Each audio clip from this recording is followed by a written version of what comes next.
The Republicans' kill move to stop ICE from deporting U.S. citizens. This is Yeah. batshit crazy, one Democrat said of our current reality. House Republicans on Wednesday killed a measure that would have stopped ICE from being able to deport or detain U.S. citizens. The measure was originally an amendment introduced by Representative Pramila Pramila Jayapal. Jayapal. Thank you, Yeah. Jayapal, to President Trump's massive budget bill. And she said, my amendment is simple. I hope it has bipartisan support. It simply states that none of the funds in this bill may be used by ICE to detain or deport citizens. I hope we can all agree, whether you're Republican or Democrat, that U.S. citizens should never be detained by ICE or any agency conducting civil immigration enforcement, and they certainly should not be deported. Republicans won't support this. Desmond, what is happening? What is happening? I mean, we keep coming back to this, right? We're talking about the Republicans becoming full fascists, but that is what we are talking about here. Yeah. There should be no circumstance under which we are deporting American citizens outside of this country because they committed a crime, or even if, in a lot of these cases, they're not committing crimes. This is something that Justice Sotomayor spoke about when she made a dissent recently, saying that the Trump administration is trying to essentially normalize the idea that they can deport somebody to another country, whether they're an American citizen or not, and they'll get away with it as long as they can do it before the courts have a chance to intervene. That is what they are trying to normalize right now.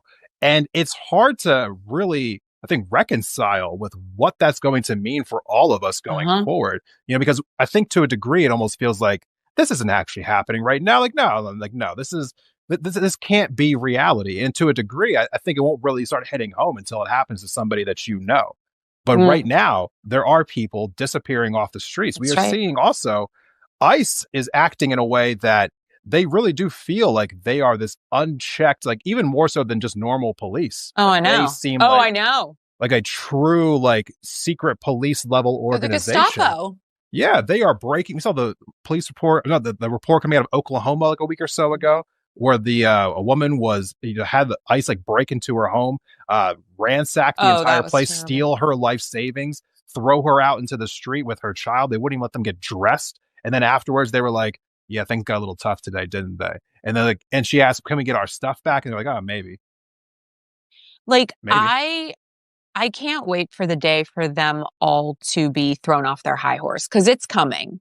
It's coming. Mark my word. If there's one thing in this country we love to do, we love to build things up and rip them down, and their day is going to come.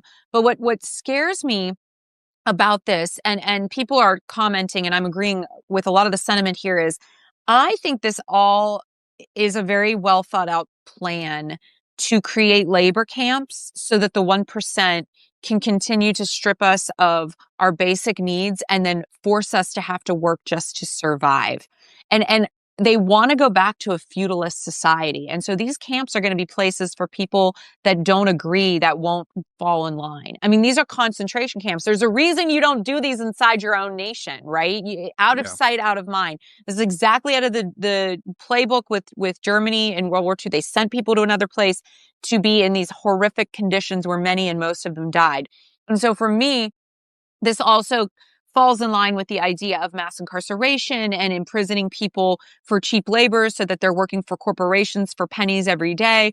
What we have to do at the heart of all of this is we've got to tax billionaire class out of existence, and we've got to make it so that the power goes back into the hands of the people before it is too late. At this point, the Democrats should be saying this every single day, that the Republicans want to deport U.S. citizens. This should be a talking point around conversation everywhere that they go. I don't care if you're at the local school board level, all the way up to the national, Congress. Every single one of them, this should be becoming a talking point, because the fact is, no Republican should ever be reelected if they believe that their own citizens should be deported. Period. No. I cannot believe the things that are being normalized right now. Oh my God. I really cannot, Natalie. I can't wrap my head around it. I think that anyone who is going along with this right now, I think that these people should not be able to hold office again. I think some of these people Mhm. should be finding themselves in front of a courtroom themselves at some point. I mean, we are talking about violating U.S. law in every way, shape, or form. I mean, it just Yes. it doesn't make any sense to me. They're now talking about opening up a second location outside of the Yeah. U.S. where they can deport people. They're trying to go to Libya now. Something that Mhm. Dropsite News was reporting recently. And this is going to be over into eastern Libya, apparently, where that country has now been embroiled in civil war ever since we got involved with them back in, like, I think 2010. And there is a warlord who's currently occupying the eastern part of Libya, and they have labor camps over there that are just as terrible in every way the ones in El Salvador are. And these are the places that the Trump administration are considering sending people over there to now. So much so that some people that ICE was trying to detain recently, people who were all from Asia, particularly, were being sent documents, being essentially asking if they were okay with being deported to this place. To Wow. which obviously all of them said no. But the fact that they're starting to now open up a second country as an option, it's horrific. It's absolutely horrific, Natalie.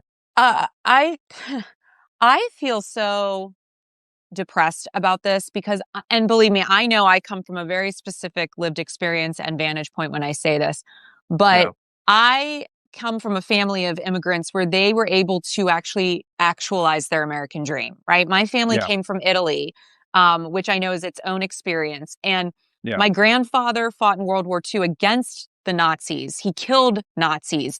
My uncles received some of the highest medals of courage because they killed so many of these fascists, right? And they came back with a high school education, and my grandfather became a vacuum cleaner salesman, and my grandmother didn't have to work, and they were able to raise a family in a very comfortable middle class neighborhood, and that was that, right? And yeah, so when I think of the American dream, it is colored by my family's experience and my grandfather telling me the funny stories because he liberated a concentration camp, and he said he would never tell me about it because I would have nightmares for the rest of my life. So he would only tell me the funny stories. So when I hear this stuff, I can't help but think to myself, what have we become? And where could we have brought the American dream next in this idealized space, in my dream space of what this looks like? Because when I think of America, I always think of the potential of what can be, right? I know we have a history steeped in slavery and genocide and these horrific yeah, things, not negating it, but I'm always thinking about what could we become?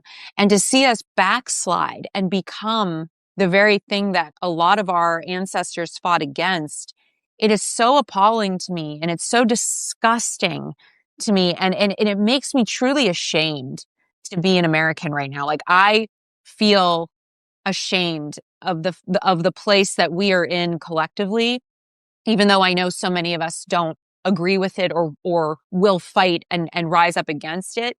But the idea that we are here, Desmond, makes me think that a lot of us haven't had connections to the past, haven't had a history lesson, haven't opened a book, haven't been taught what went on in this country in order for people to be okay with where we are. And I don't blame the individual insofar as I blame the system of education that has been broken purposefully, I believe, hmm, for the past 30 years so that we don't have people understanding first civic education, what that responsibility looks like, and also the history of this country to want to make it into that idealized place where we could all have a dream and achieve it. We should be extending the hand to the other, welcoming them here. We should be opening the doors of democracy, strengthening our democracy, putting further laws in place that uphold and uplift the most vulnerable. And instead, we're doing the exact opposite, which to me feels very antithetical to who we could be if we wanted to live up to the ideas of this nation.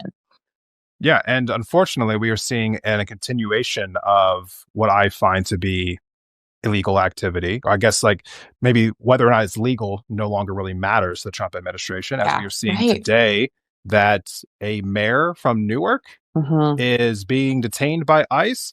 Do we have extra information about this? I have to say that I didn't get a whole lot of information on this before we got on the air today. Saw a Yes. video of the mayor of Newark. Looks like they are protesting an Yes. ICE facility in over in Jersey. This person's also running to be the gubernatorial candidate Mhm. in New Jersey as well. What do Yes. you have more about this? Yes. So this is breaking news, just happened this afternoon from CNBC. Yeah. Newark Mayor Ras Baraka arrested for alleged trespass in a New Jersey ICE detention facility. This is really good trouble, if we wanted to look at it from that perspective. He has been taken into custody, said interim U.S. Attorney Alina Habab, a former criminal defense attorney for President Donald Trump. Baraka is a Democrat running for governor. At least 3 U.S. House Democrats from New Jersey were also at the detention center. And basically, he committed trespass and ignored multiple warnings, that's in quotes, from Department of Homeland Security officials who told him to leave the facility. He willingly chose to disregard the law. This will not, can we just stop there? He willingly chose. They're not in any way following the law at all. So I just wanted to add that. And Representative LaMonca McIver, who's also a Democrat from New Jersey, who witnessed the arrest, countered and said the mayor did nothing wrong. They asked him to leave. He did leave. And then the ICE officers came out to have a huddle and decided that Baraka should be arrested. And he had already left the property. So what we see here is despicable. And you can see him being arrested in handcuffs. He is 55 years old. So what we're witnessing now from this experience, in my opinion, is exactly what I was hoping would start to happen, which I know might sound cold and insensitive, but I mean it in the sense that we need to see Democrats standing up against ICE, and we need to see people being arrested that have huge public profiles where people are actually going to pick this up and run with it, as opposed to just regular people like you and I that we might get a little blip. But this is going to get a lot of attention, and this needs to raise the alarm. And so perhaps maybe, and I don't know this, but maybe he knew that this could be a thing that could happen, and he did it anyway because he wanted to make a stand and make a point. And why wasn't he allowed to be looking in the detention center? Those are once again, this shit belongs to the people, warts and all. Right. Our government officials should absolutely be allowed to go into these spaces and check on the people that are there, or just be aware of what's going on in their own backyards. What do you make of this? We heard so much chatter and outrage about when Joe Biden was asking for folks around the country to get vaccinated. The Republican Party took a lot of time to talk about how if you don't do what the Biden administration tells you to do, they're just going to send the FBI after you to arrest you. They're going to come into your homes and forcibly take your guns, and they constantly fearmonger about how the Democratic Party is going to use the government to kind of go after people who aren't doing what they want them to do. And yet what we are seeing here is, again, one of these cases where they basically are just admitting to what they want to do. Yes. The Republican Party, being in power right now, is sending their unconstitutional police force, essentially, as far as I'm concerned, ICE, basically anywhere they want them to go, and detaining anyone that they want to detain. No one has due process. That's right. And they are essentially, I cannot say this enough. I mean, we are seeing a pure fascist takeover, Natalie. I mean, how is it that a mayor who was just protesting, who was just asking to see inside of a facility, is detained by Trump's secret police? Yeah. I mean, what is happening right now? As far as I'm concerned, I cannot wait until, and I know some people feel really skeptical about our elections coming up in the future, but they should. I cannot wait to watch the Republicans lose 50 seats in the House next year. Ooh, that's just that's turning me on. So that's another show. That's the after hours show. But all kidding aside, I agree with you. I think, I do think that is why I said what I said. We should be screaming that the Republicans voted no on these things. They don't want this to happen. That, they're okay with this. I mean, and I do think it's a bit of a joke that they're we have to follow the law of the land, when these asshats have done absolutely nothing but break the law. So I do think that there needs to be more of this, more protests, more arrests. But also, I think it's important to note that the courts have and continue to be standing on the right side in a lot of these situations where things Yeah. are going to court and they are striking down what Trump is attempting to do. Now, whether he follows those laws remains to be seen, or the the orders coming from the judges. But recently, sort of in tandem with what we're just talking about, Yeah. a judge orders Tufts student Remaisa Ozturk to be released. She was Yes. the student, I've talked about her a lot, and I'm sorry if I butchered her name, but I have talked about her a lot. A federal judge granted bail to her on Friday, freeing her from federal immigration custody more than 6 weeks after 6 weeks already after the Trump administration revoked her visa and arrested her. The U.S. District Judge William Sessions ruled that she had raised substantial First Amendment and due process claims, saying the government had no given justification for detaining her, Right. other than because of a student newspaper that she had, written an article in and criticized the government. And they said there is no evidence that she's engaged in violence or advocated violence, and she had no criminal record. And so here we are. And so while a lot of us, I do think, feel scared, it's important to note that things are happening and are working because, and I say this a lot, Desmond, I just don't want people to fall into that sense of despair, because that's what Yes. fascists want. And we Right. must fight that. And that's why it's good to have these conversations and talk about the wins too that are happening. Absolutely. I think talking about the positive things are incredibly important part of every Hmm. single story that we're kind of Hmm. covering here. And Yeah. also, the one thing that I want to point out here that maybe a little bit less positive, but I think it's also important to Yeah. this conversation is what you're trying to do here, I think, is not just about criminalizing the speech of these people, but Yeah. it's about creating a precedent. Because Yes. when you start with Yes. a certain group, like, these Hmm. are people who are in the country, like students going to school, but they're not actually like citizens of the US, or maybe they just have like a visa or, a green card. What you are essentially doing is once you start going after them, you are laying the groundwork, laying the precedent for going after people, criminalizing them for their Yeah. speech. And so essentially normalizing it amongst the American people, or attempting to anyway, in order to Hmm. then use that for, US citizens, across the board. Yeah. Because more than anything, what Trump has shown and what his administration has shown is that what they would like to do is create this giant bubble for themselves where no one can criticize them, That's where no right. one can actually say anything bad, where no one can actually do anything that goes against their wishes. If you stand up to them in any kind of way, they want to squash you. When Yes. Harvard pushes back, they want to go back and say, like, oh, you can't have funding anymore. When students are speaking out against them or against Israel, we've got to make sure that these people are locked up. If mayors want to get in the way, Hmm. we need to arrest them. If judges want to get in the way, we need to arrest them.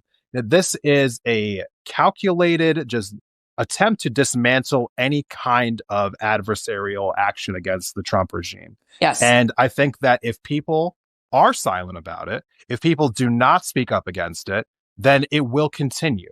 And that is what they hope for. So, as you said before, people do need to understand that we do have a lot of power in these scenarios, and we Yes, need to we keep do. speaking about it.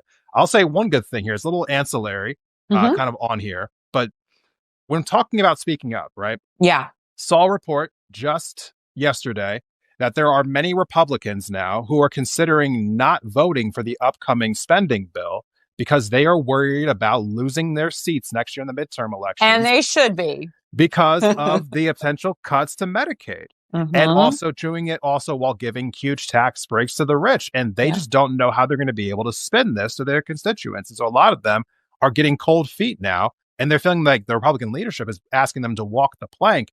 But what I'm trying to say here is that all of us Hmm. collectively speaking out and Hmm. yelling about this and Yep. talking about it, protesting, so on and so forth, it is now having an impact. And so I want everyone to remember that when we talk about all these other stories as well, because if we continue to do that, it will have an impact for the rest of these stories as well. Absolutely. If you're just joining us, and there's so many of you, and so many people leaving comments, and you're so appreciated. I'm Natalie Bencivenga, and I'm with Desmond Price of Independent Thought. And Desmond, if people want to follow us, where can they go? At the top of the screen, there is a little option Yes. for you to click on that. You can follow both of us. You can subscribe to both of us. If you're watching the playback of this later on some other platform, there are plenty of places to subscribe to us as well. So make sure that you do that. Awesome. Okay, back to it.